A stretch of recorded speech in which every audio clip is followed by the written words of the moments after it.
I'm French-Canadian and Abenaki descent, and I live in Essex, but my second home is here in Brattleboro. I'm down here often working with schools and children and doing events like this to help share our history and educate people. So I wanted to show you what we're working on. Abenaki has created a board here where we're asking people to tell us about the land they live on and what's important about the land they live on. And we have some questions and people are sticking up cards to answer them. And we'd like to put it together to create a land acknowledgement, to acknowledge and honor the beautiful land that we're on.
Tell me about it.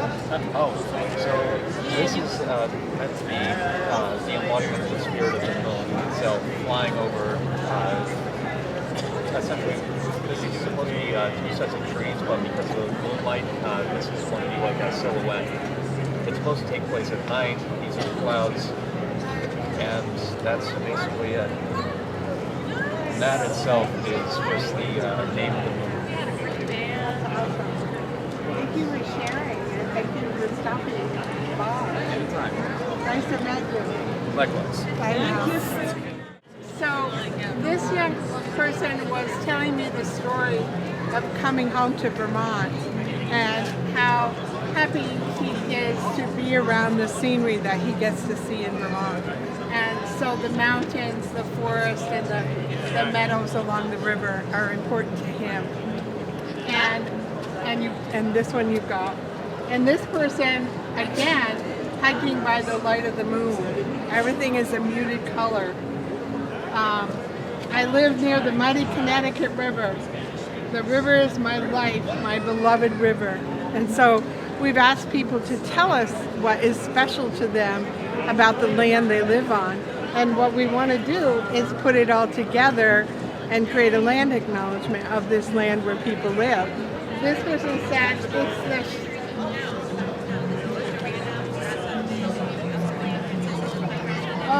this person is talking about the place to swim, the river, and how they enjoy swimming on the river. And this one is about planting garlic, riding horses, and looking at the stars. Wait, can she tell me? Can she tell us about it? Come tell us about it.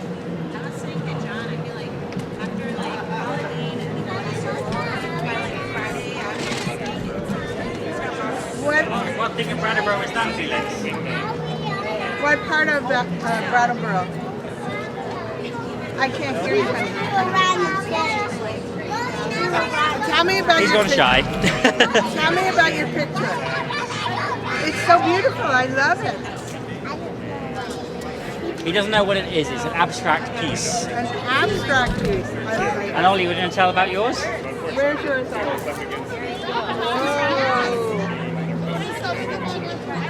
It's the dinosaur chicken. The dinosaur chicken Rex. The dinosaur chicken Rex. Because of the little beard thing that you have. And then like here,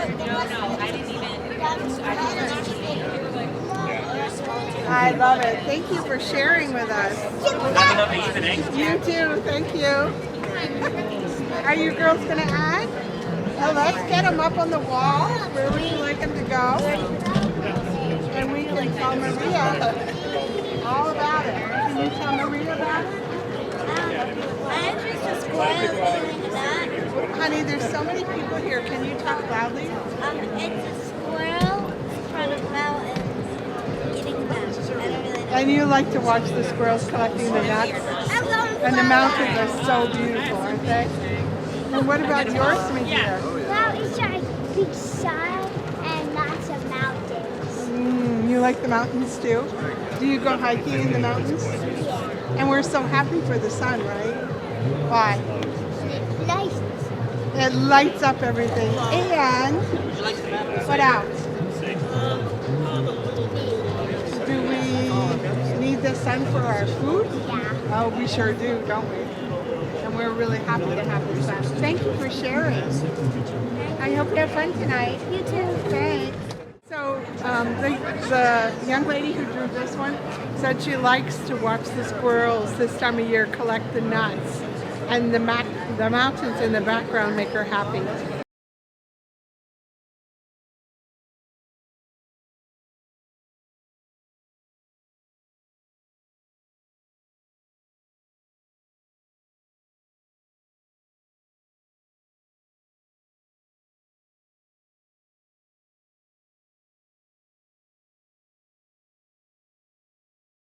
They didn't really know what it was. He said it was an abstract drawing.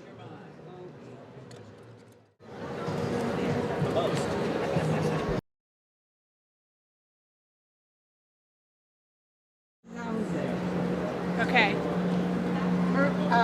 Cheryl, Jessie drew this beautiful picture of the Williams River, and she told me that as a citizen scientist, she tests it every day.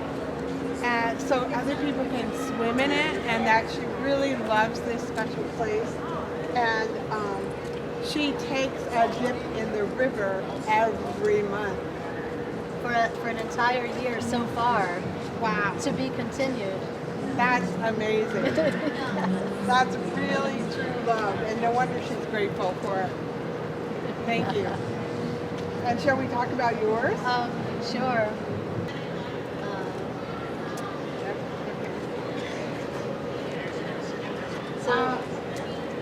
Tell me when you're ready, Maria. You ready?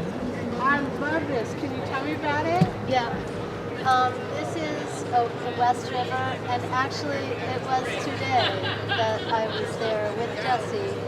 And Jessie went across to the other side, and this is one of the rivers that she dumps in once a month.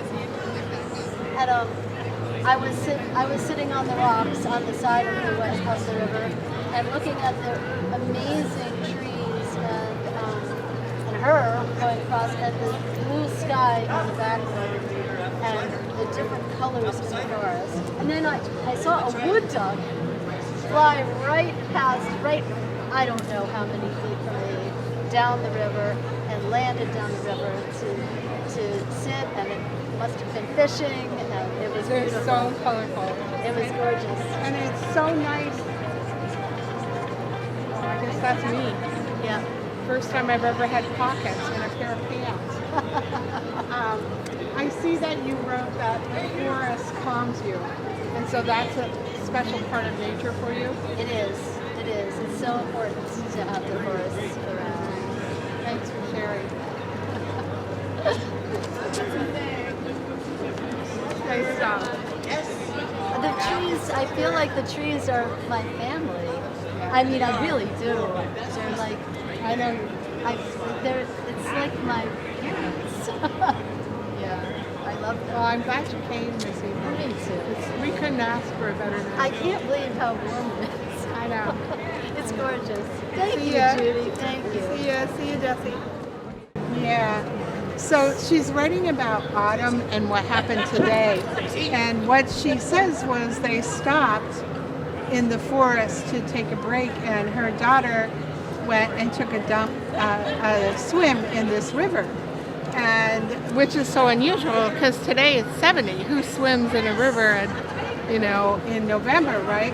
And as they were there, a wood duck came down and landed to go fishing. So they got to see all the colors of the wood duck and experience the fresh cold water, and she feels that the forest is calming to her, and she gets to relax in the forest. And so they made a specific point to stop there. Cheryl's daughter Jessie made this one, and again she drew the Williams River because there are several rivers she swims in once a month, all year long. And she is so grateful for the water that we have. She goes and honors the water once a month by swimming in it. And this is the Williams River.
Tell them what we're going to do with it?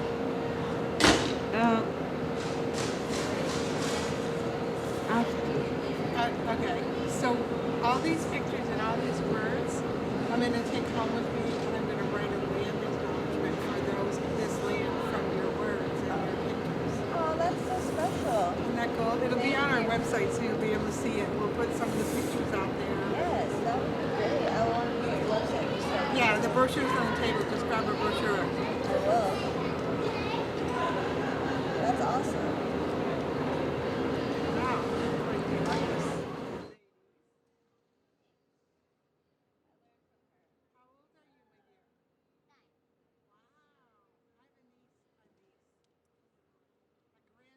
So we're coming to the end of the day. It's been wonderful here.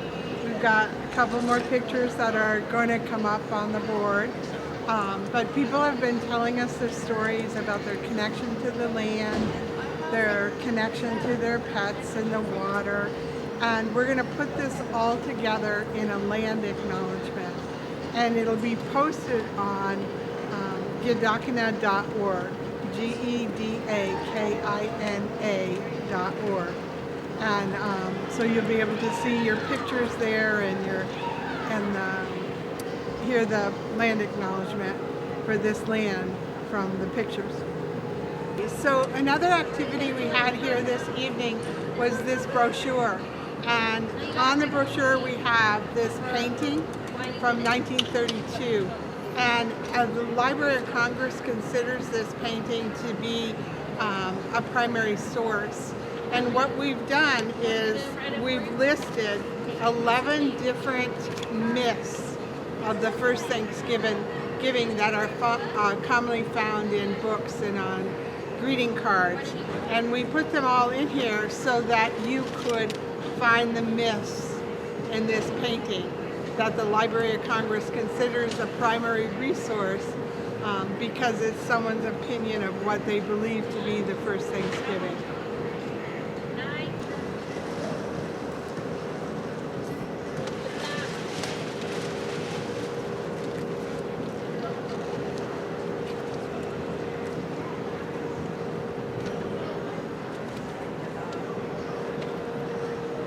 Thank you. You're welcome.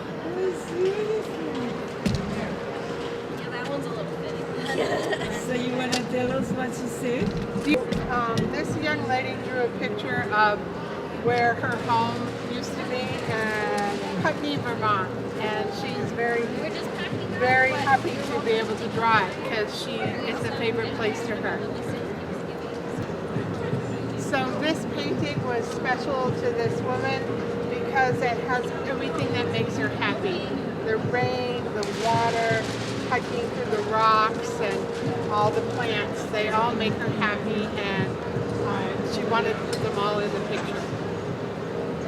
Okay, Maria, we have one more.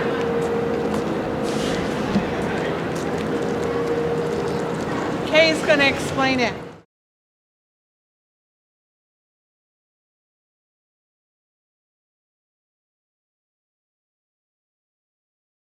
So Kay, tell me about your painting. It's so beautiful. Yeah, so I painted this thinking about I often see dead trees along the banks and along the riverways. And for me, they remind me of home.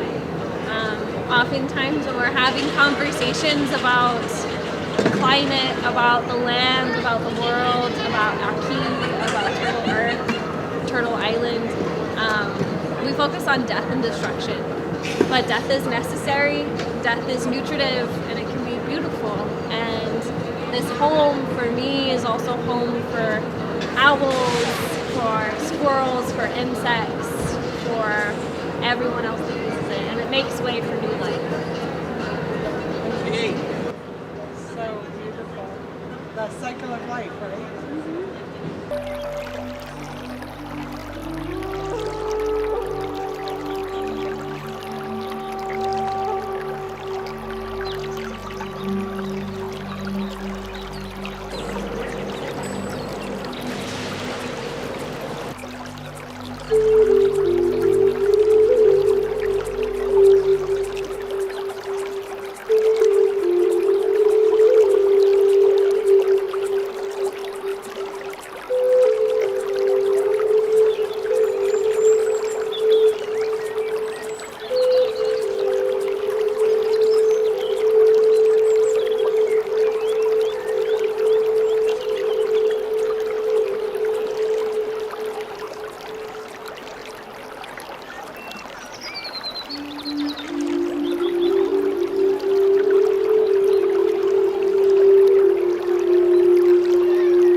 It's time. I'll take her down. But you stay there because I won't be able to see Right, you want the life? Okay. All right. Somebody was there before. So, what's his name? All right, so this is Homer, the red-tailed hawk. She is a girl, though. There's a whole story about it. And this is a bird that was actually hit by a car just down the road in Vernon. Unfortunately, her wing injury didn't heal correctly. You can actually see how it kind of flares up there, kind of right there. And so this bird doesn't fly. It's like all the rest of the live animals at the museum. She can't make it on her own in the wild. Although we've got, red tails are all over the place here. These are birds that like open spaces, so you can see them right along the highway. Got Vernon, they're flying around the farms. Actually, right here in Brattleboro, it's kind of neat because you can see the diversity of red-tailed hawks just going from exit 2 to exit 3. This is kind of your standard issue eastern red-tailed hawk. We've got one kind of this end of exit 3 that's blonde. So she's toasted kind of blonde instead of that dark brown. And then on the other side of exit 3, north of it, we've got one that's chocolate brown, just dark, dark, dark bird. They're real diverse in their colors, kind of within this basic pattern. How old? Yeah, she's about 6 years old, and the reason we know that, because with most of our animals we don't know, but when she came to us, her tail looked kind of like this. So this is a juvenile red-tailed hawk tail. They get this one for their second birthday. So when she grew in her red tail, we knew she was 2. Beautiful, thank you. My pleasure. Remy's name from Kronk, or whatever it was. She came with Kronk, and I was like, nope, we're not keeping that. That's awesome. So it's Bella. Bella? Yeah. Does he have like 5 minutes from literally Westminster West? It's a Putney address for some reason, but it is Westminster. It gets weird in that area. Because I asked him, I was like, so I know this Putney sign. It's like the best small town or whatever. It's like way down there. And he's like, it's technically a Putney. It's like a Putney address. So this is a kestrel. She's about 5 months old. She was found as a baby by humans, so she kind of thinks she's a human. Or maybe we're kestrels. Are y'all enjoying gallery walk? Where do you find it? So we get all of our birds from a rehabber. She was found in a warehouse of some sort, and then he took her in. Do you want to walk around a little bit more? What's the little It's an old school natural history museum. This We also have a bunch of So this is a kestrel. a kestrel. Which is the smallest falcon that we have in the region. That's how the And he's a baby? Oh my God. She's about 5 months old. No, absolutely not. And this is a screech owl. It's a screecher. Hi, Screechy. Remember we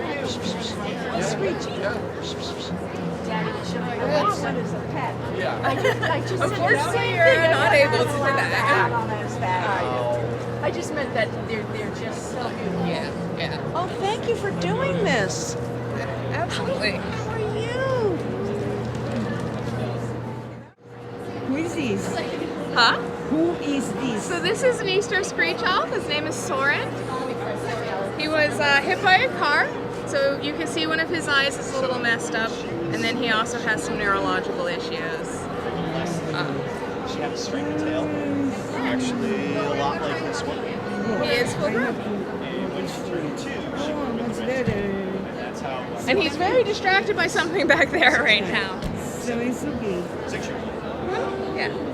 Tell me her name again. Sorry? He's a female. So we presume he to be male, based on size. We could tell with a blood test, but we haven't felt it was necessary to do that for them.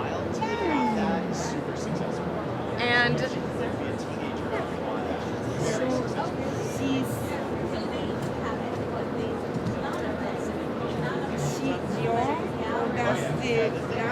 so this is an adult. He's an adult. The Eastern screech owl gets to be maybe a little bit bigger, but not much bigger than this. They aren't even the smallest owls that we have in the area. There is another species about a head smaller, the saw-whet owls. Natives from Vermont. Yep, absolutely. Hard to find because they're so small and they camouflage so well. But you will find them around here. You look hard enough. There's no game, especially you get like a wolf. The wolf has got the family to back it up. They can get away with a lot of injuries that a solo animal like a hawk just can't. Anything that slows her down is going to kill her. Nobody's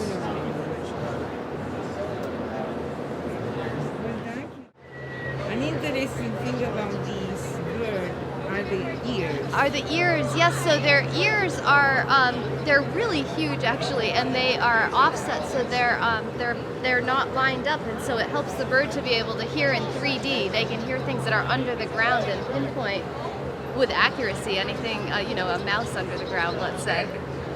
And then their eyes are pretty amazing too, because they can see just as long as there's one point of light. So if there's a star out in the sky, they can fly through the forest and not hit anything. Here we are. It's amazing that they just sit there. Oh yeah, well we're holding them too. They can't go anywhere. They can't see out of that eye at all. It's blind. That eye. Yeah, everybody's injured that we have. This is a barred owl, so it's one of the most common owls in this area. And this bird's name is Alistair, and he's with us at the Southern Vermont Natural History Museum because of an eye injury that's kind of hard to see. You know how old? I think this bird's about, I think he's 3 or 4 years old, but don't quote me on that. I guess you are quoting me on that on the video. But I'm pretty sure that's about as old as he is. What's your name? But my name is Stacy. Yes, and we have all sorts of, if you come up to the museum, we have eagles and we have a raven. I have been there. Yeah, totally. Come hang out sometime. She didn't come. The museum is up, if you go past the diner and go about, 15 minutes up the road there, it's where the 100-mile view is, where the gift shop is. Oh, sure, Hogback. Yeah, Hogback Mountain. Yep, we're downstairs from the, Did you just say Barred, B-A-R-D? B-A-R-R-E-D. So barred due to the barring on the feathers. If you look at the feathers, they have barring on them, kind of like the... Oh, yeah. Got it. Well, it's either now. Yeah. So yeah, that's a lot of people confuse it with the barn owl. That's kind of like the white owl. It's a very different looking. But yeah, it's like if they can swivel their heads to look over this shoulder. Well, and they have to because their eyes are fixed in their skull completely, and they're huge. So yeah, they can't move their eyes around like we can. So that's why they have to spin their heads around like that so that they can see. For doing this. Yeah, of course it's fun.